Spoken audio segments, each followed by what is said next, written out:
श्रावणमासी अमावस्येला येई पिठोरी, संतती रक्षण करण्यासाठी माता व्रत करी.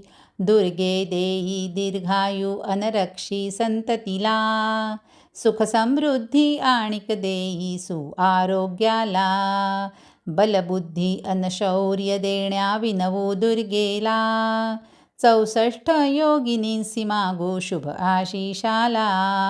शक्ती आणिक विविध कलांचे प्रतीक त्या असती, त्यांचे पूजन करता वाढे मानसिक शक्ती.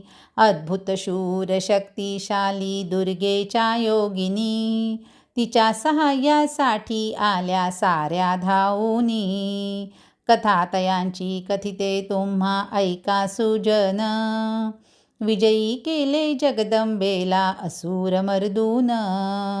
विशालकाया उग्ररूपी त्या असती साऱ्या जणी, दैत्यांच्या सेनेचा धुव्वा उडविला त्यांनी.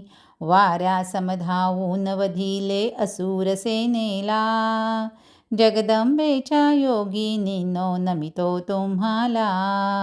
पिठोरी दिनी चला पूजुया या योगिनींना, पृथक पृथक रूपे अंबेची वंदन साऱ्यांना. पृथक पृथक रूपे अंबेची वंदन साऱ्यांना.